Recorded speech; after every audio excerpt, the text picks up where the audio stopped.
A paz do Senhor Jesus, querido irmão, querida irmã, estamos mais uma vez juntos para pensarmos o Evangelho de nosso Senhor Jesus Cristo. Este é o canal da EB Adblu, eu sou o Tony Teixeira e nesta oportunidade estaremos trabalhando a lição de número 8, o exílio de Davi.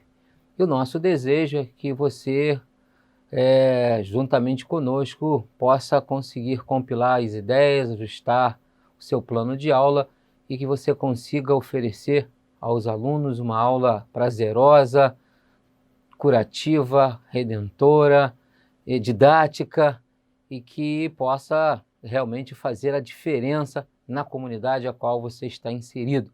É uma bênção poder estar aqui juntos para pensarmos Jesus Cristo. Nessa oportunidade, queremos ser extremamente sucinto, porque na verdade a lição em si ela já vai te dar todo o mapeamento que você precisa. O que nós queremos aqui é, na verdade, estabelecer alguns detalhes que achamos importante na construção do teu pensamento. É preciso lembrar de que o livro de Samuel é, na verdade, o início do profetismo, do que nós chamamos de profetismo da corte.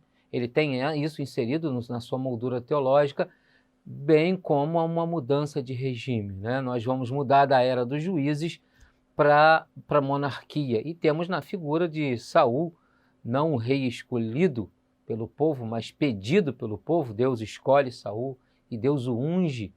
E nós entendemos que Saul perde mais tempo correndo atrás de Davi do que, na verdade, expansionando o seu reino.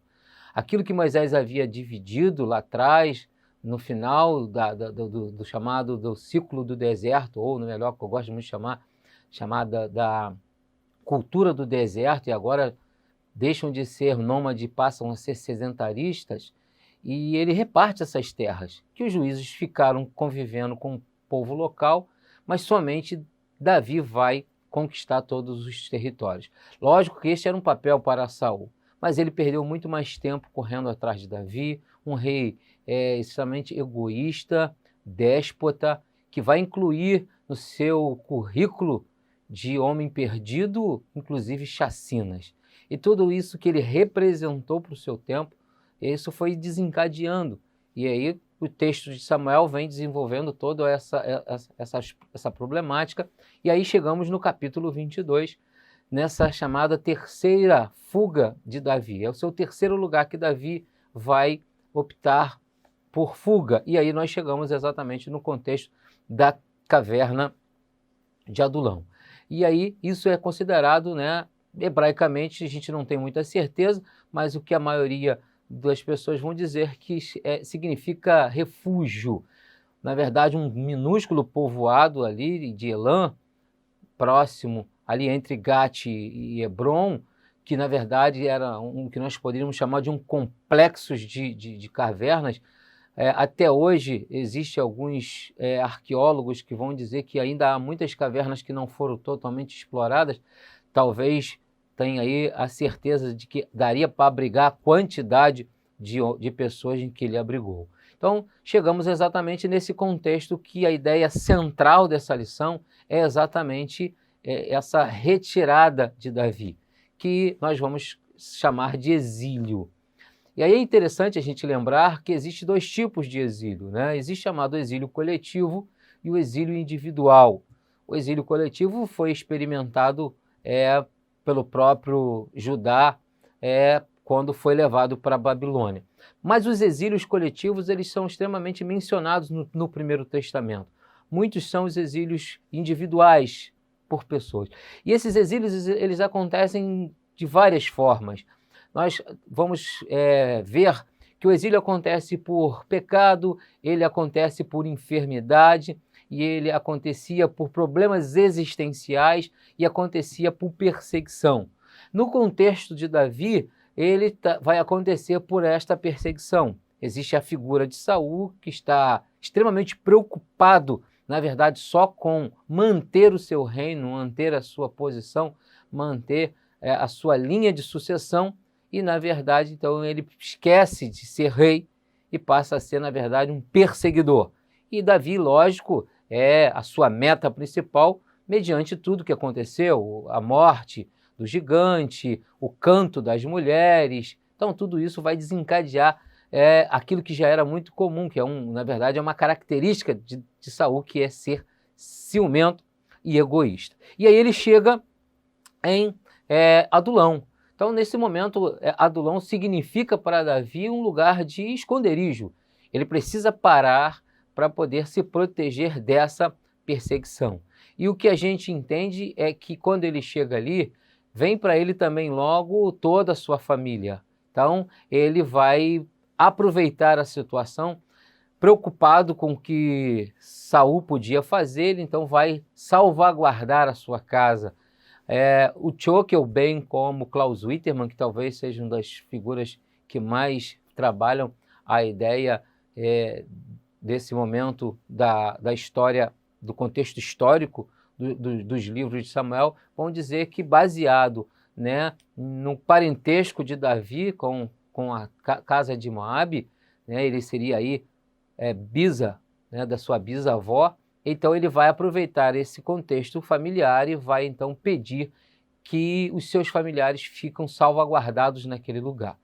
E lá na caverna de Adulão, ele vai então passar por todo esse processo, ele vai ser curado, ele vai ser visto como um líder, ele vai forjar no seu coração essa liderança, ele vai perceber, na verdade, quem ele é e qual é o significado de tudo isso. Ele vai, então, estabelecer justiça sobre si mesmo e sobre os seus companheiros. Então, a caverna de Adulão tem todo um contexto extremamente aplicado. Nós também aqui não queremos também ser alegórico nessa ideia, porque eu acho extremamente importante, querido professor, professora, que você seja extremamente biblicista. Eu sempre digo que até quando há uma necessidade extrema, que isso vai ser extremamente útil na construção do nosso pensamento para validar aquilo que as nossas lições ou a nossa mensagem vai dizer, e isso, para isso aplicar, até vale a alegoria, mas é extremamente importante sermos extremamente bíblicos, histórico, e o texto em si, ele é exatamente isso. Davi chega em Adulão.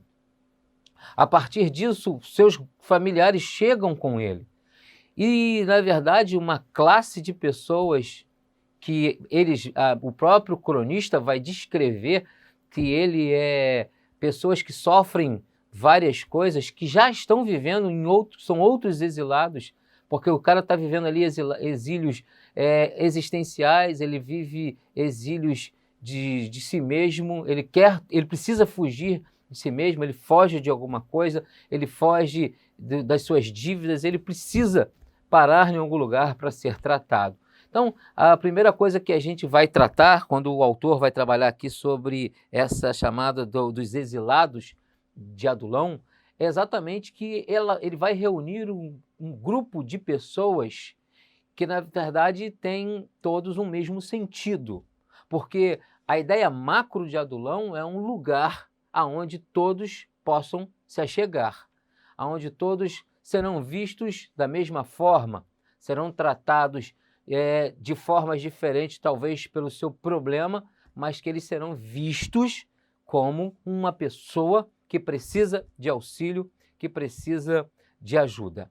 Davi se torna essa figura de liderança porque, na verdade, quando ele chega lá, ele chega perseguido, em fuga, e ele acha um lugar extremamente tranquilo para ele poder repensar a si mesmo e repensar, na verdade, tudo isso.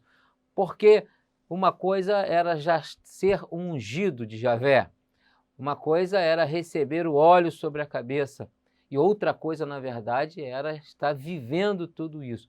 E como nós entendemos que há um tempo determinado para todas as coisas, o tempo de Adulão era, na verdade, um tempo de ser tratado. Aí você pode discorrer várias coisas. Tem muitas pessoas que vão caracterizar que ali está a justiça de Deus, porque, na verdade, vai reunir todos os tipos de pessoas, endividados, com problemas, abandonos familiares, pessoas que perderam a sua própria identidade, que não tinha mais sentido pela sua vida. Então eles vão agregar num lugar onde existe uma figura chamada Davi, que vive as mesmas problemáticas, e então vai conseguir, de uma forma extremamente humana, através tanto da sua liderança, como da ação do Espírito de Javé, que já está sobre ele, porque ele já tinha recebido essa ministração, ele então vai começar a trabalhar exatamente todo esse contexto. Então, você precisa trabalhar exatamente como a Adulão, como um lugar onde será agregado pessoas que têm as diversas momentos da sua vida, estão em diversos momentos da vida, têm diversas finalidades para estar ali, são oriundos de muitos contextos sociais, religiosos, político-religioso, eles são pessoas de todos os lugares. Além de Davi tratar o contexto familiar, ele recolher os seus pais e ter essa preocupação de recolhê-los, de depois abrigá-los, pô-los num lugar de segurança, porque ele vai dizer uma coisa que é extremamente importante em tudo isso. Quando ele pede asilo para os seus pais, quando ele os leva a essa cidade e os põe lá sobre um chamado que nós chamaríamos de asilo político, se assim poderíamos chamar, nós vamos perceber que ele vai determinar uma coisa que vai ter sentido e significado em todo o contexto da sua história. Ele vai dizer, até que Deus tenha determinado o que fazer comigo, ou até o momento em que eu entenda qual é a vontade, o projeto de Deus em tudo isso. Então, nesse momento, a Caverna de Adulão tem, primeiro, para você, para dizer para os seus alunos que é, na verdade, o lugar de chegada.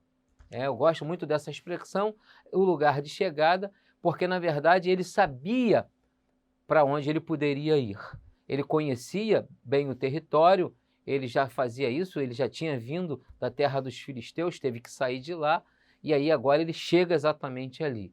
Então, ao chegar ali, os textos históricos não são claros, eles não nos deixam muito para o que abrir, mas entendemos que com certeza ele estava sendo observado e outros vieram atrás dele. Veio a sua família, porque ele manda chamar, e com isso a notícia deve ter corrido ali pelas circunvizinhas, e aí começou a se aproximar. Há quem pergunte, alguém me perguntou no outro dia, sendo que com tantas pessoas que chegaram a Adulão, como que Saul não chegou? E eu disse para eles, não, você vai observar que Adulão não é um tempo para sempre. Adulão é um tempo de cura, Adulão é um tempo de refrigério, Adulão é um tempo de renovo, Adulão é um tempo de espera, Adulão é um tempo de repensar, Adulão é um tempo de maturar liderança, Adulão é um tempo de forjar caráter, Adulão é um tempo dele realmente entender o chamado e realmente entender que seria ele não mais um líder tribal, mas que ele seria realmente um capitão naquele momento e no futuro realmente ele seria um Meller, um rei de todo Israel. Então, Adulão tem sentidos extremamente significativos para essa construção.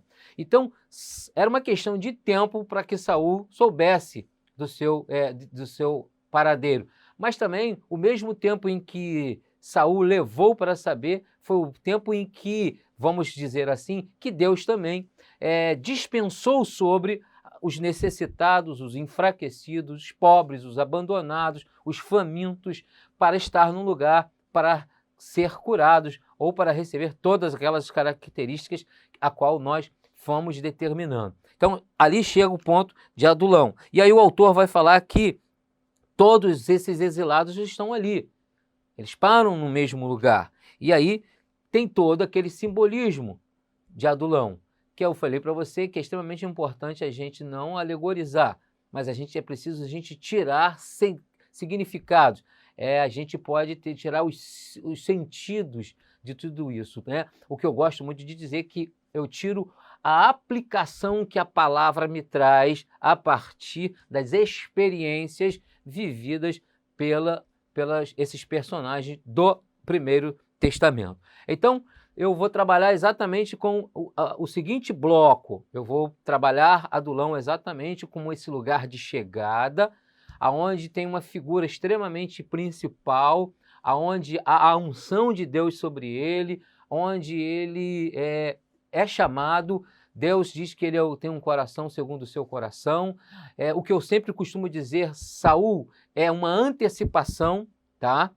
Saul é uma antecipação da monarquia. A monarquia aconteceria em Davi, porque ela, na verdade, não começa em Davi, ela começou lá na bênção que Jacó deu a Judá. Aquele cetro, aquele cajado em que ele se refere lá, já era, na verdade, a principal ferramenta, um instrumento de condução de um rei e o seu reino. Então, não começou em Davi. Davi, na verdade, era o momento de Deus. Saul eu chamo de uma antecipação de 40 anos, aquilo que Deus faria lá na frente, baseado até no contexto tanto do último versículo de Juízes, que ele vai dizer que não havia rei em Israel e eles faziam o que queria, bem como eu preciso olhar para Jesus Cristo. Jesus é a chave hermenêutica de toda a Bíblia. Eu não posso fazer nenhuma leitura ou releitura do Primeiro Testamento sem olhar a figura de Jesus Cristo. Então, se eu tiro a figura do rei,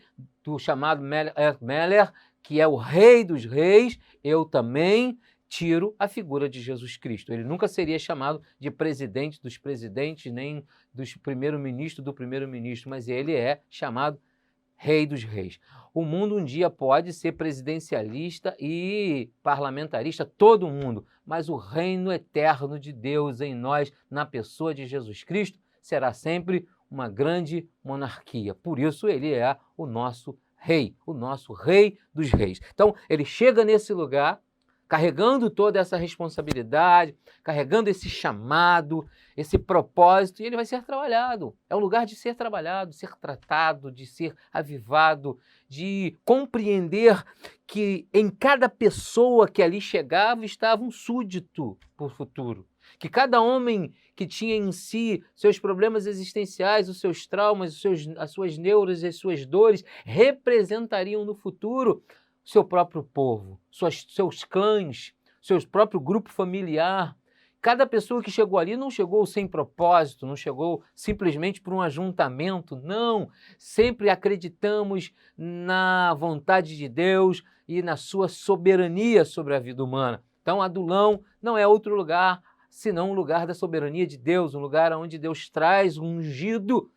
E ali, então, Deus vai pôr muitas pessoas com muitos tipos de problema, com muitas personalidades, oriundos de vários lugares, de classes diferentes, para que neles estivesse referenciado aquilo que um dia seria o Israel no seu todo. Quando Deus unisse todas as tribos, tanto a do sul meridional quanto do norte central e meridional, como o grande Israel, seria exatamente isso. Então, Adulão é, na verdade, esse lugar de preparo, esse lugar de massificar chamado, de consolidar propósito, e aí a gente vai entender todo esse chamado. E aí você vai conseguir trabalhar o tópico 1 com a caverna de Adulão, o que ele chama dos exilados, bem como o simbolismo que está ali. Por quê? Porque a partir disso está extremamente organizado. Então dá, a partir do texto bíblico, bem como a exposição do autor dentro do contexto da nossa lição, dá para a gente, então, fragmentar essa ideia e introduzir isso na nossa classe. O outro momento, ele vai falar exatamente desse Davi cuidadoso. Porque, na verdade, a minha fala terminou exatamente dizendo que, assim como todas essas pessoas representavam para Davi em Adulão aquilo que seria a sua monarquia no futuro, enquanto rei, enquanto responsável em julgar todo a Israel, a sua classe de família não seria diferente. As características de um rei para esse tempo, principalmente as características de um rei enviado por Deus, escolhido de Deus, já que ele carregava sobre si exatamente o peso de ter o Levi, né, o coração, segundo o coração de Deus. Então, a ação principal era exatamente extremada sobre a sua casa. Alguém que não cuida da sua casa, alguém que não tem cuidado com sua casa, impossivelmente terá cuidado com aquilo que é de Deus. O texto sagrado vão dizer que se um homem não cuida da sua casa, não pode cuidar da casa de Deus. Então, Davi tem um coração extremamente bondoso. Bondoso porque era uma característica pessoal e também era já a ação daquele espírito de Javé que repousou sobre ele. E ele tinha todo esse cuidado, não somente por saber que Saul era déspota e era um tirano e estava vivendo debaixo de opressão maligna e cometeria, como cometeu muitos deslizes, e ele não poupou a vida de ninguém em perseguição, ele tinha que retirar os seus pais do lugar onde estava, que não era seguro, e inseri-los num contexto seguro. Mas isso não é somente por ser ele um filho bom, isso também estava sendo inserido no contexto histórico, teológico, de que isso era uma característica de um bom rei. Porque um rei, ele tem em seu reino, em seus súditos, como a sua grande família.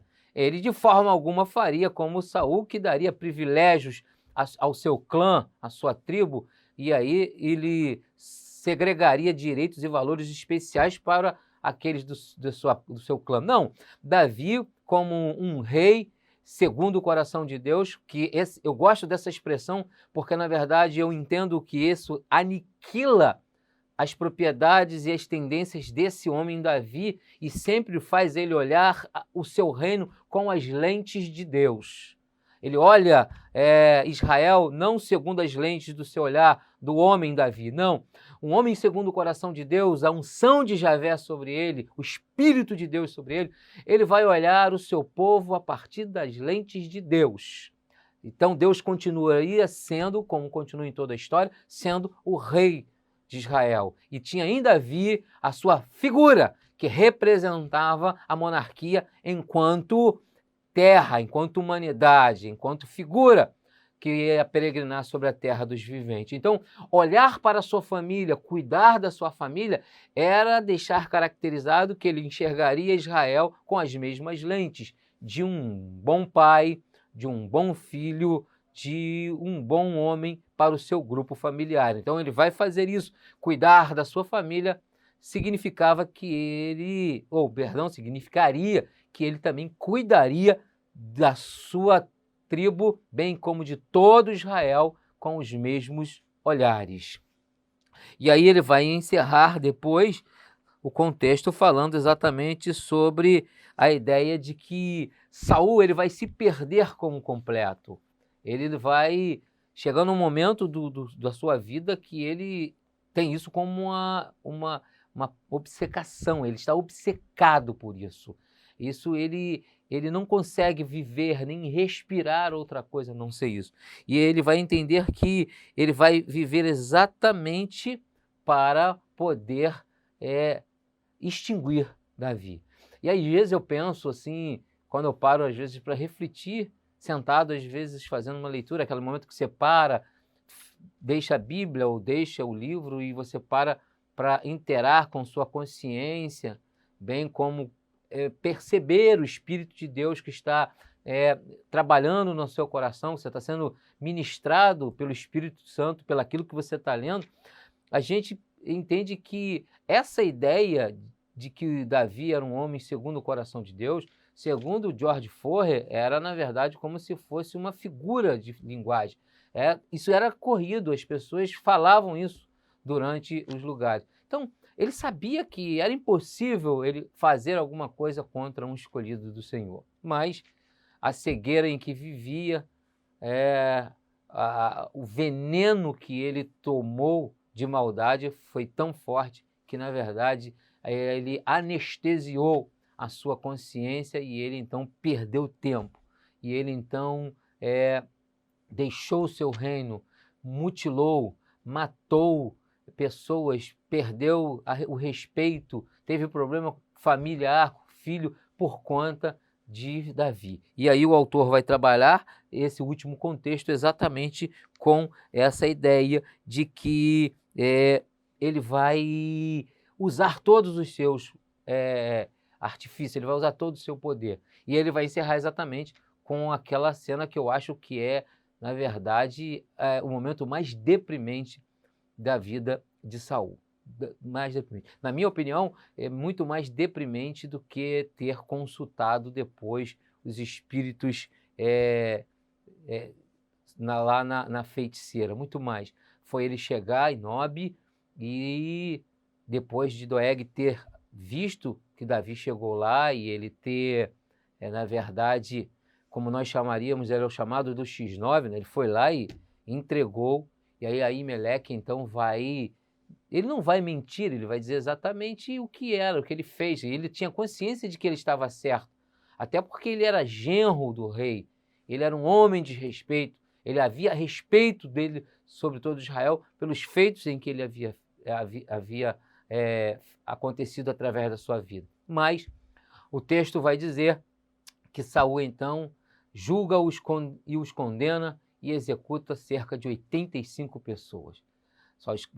Só vai escapar Abiatar, que na verdade vai até ter uma relação muito íntima e de uma amizade extremamente longa com Davi, porque ele foge, vai em direção a Davi, porque era o único que poderia proteger a sua vida, mas ele então vai dizimar toda a casa, todos os sacerdotes. Quando os seus soldados recusam fazer isso, porque eles sabiam que estariam ferindo um mandamento, estariam ferindo as leis de Deus, estariam ferindo, na verdade, o contexto sagrado da lei de Deus, ele então vai usar alguém que não tem as mesmas prerrogativas, não tem o mesmo sentimento, não enxerga a vida a partir da lei, da Torá do Eterno, e aí nós entendemos que tem todo aquele contexto de desgraça, e ali ele na verdade, o seu pior momento. Ali, na verdade, ele sacramentou e determinou o seu fim. Aí ali agora era uma questão de tempo. E aí, assim como Davi estava vivendo num lugar onde ele estava sendo tratado e sendo aperfeiçoado e reunindo pessoas, se preparando para assumir o que no futuro seria o reino unificado, né, de todo Israel, ele então, Saul, estava em decadência, vivendo realmente no fundo do seu reino, vivendo no fundo da sua existência, e ele estava colecionando momentos terríveis, momentos de muita tristeza no contexto histórico do seu reinado. E aí vai ser julgado por isso. A condenação, o que se vê durante o seu tempo, as coisas que acontecem, as coisas que são descritas nos Salmos, as dores, a observação de Davi sobre a palavra de julgamento e dureza que alguns historiadores vão acrescentar aquele momento no ato de Saul e Doeg, fica registrado como realmente um momento de declínio, loucura, insanidade e, na verdade, decapitação da sua mente de Deus. Ele ficou só com a cabeça com óleo, mas sem o espírito de Javé. Ele só tinha a figuração do Messiado, do ungido, mas Deus muito longe dele. Então, queremos dizer com isso que se Deus tem uma obra para cada um de nós, tendo Deus realmente um propósito, talvez seja necessário passar por alguns exílios para sermos preparados, maturados, confirmados, para exercer de forma especial sobre outros aquilo que nós estamos aprendendo. Então, está em Adulão, talvez para muitos ministérios, para muitas pessoas, para um grupo de pessoas, realmente seja extremamente didático. Bem como tratar da nossa casa, da nossa parentela, com respeito, amor e cuidado, também vai refletir no nosso ministério, no chamado pastoral, no chamado à liderança. Isso faz parte. E é extremamente importante nós entendermos de que se Deus tem alguma coisa em nós, se Ele tem um chamado, nós vamos exercer, porque o nosso chamado é único. O que Ele não fizer em nós, talvez fará no outro ou através do outro. Mas isso faz parte já da vida e da existência. Que você possa passar pelo adulão da sua vida com coragem, entusiasmo, que seja para você um dia de preparo. Que você possa aprender, que nós possamos aprender em cada momento em que estivermos refugiados em um lugar para sermos tratados, visitados, e que a justiça do Eterno trabalhe em nossos corações. Que essas suas aulas possam ser boas, maravilhosas, de muito proveito, e que você possa exercer tudo isso com muita alegria, com muito entusiasmo e com prazer. Que se um dia, por alguma coisa, o exílio for uma necessidade das nossas vidas, que consigamos vivê-la como Davi, que possamos aprender, que possamos formar pessoas, que possamos deixar um legado e que possamos ajudar a outros e que possamos formar um grande exército, que dezenas e milhares de pessoas passem pelas nossas vidas e que tudo em nós seja para a glória de Deus. Deus te abençoe, que a graça e a glória do Espírito Santo mantenha o teu coração animado e avivado e que você possa vencer todos os exílios e construir um grande ministério para a glória de Deus. Deus te abençoe. Amém.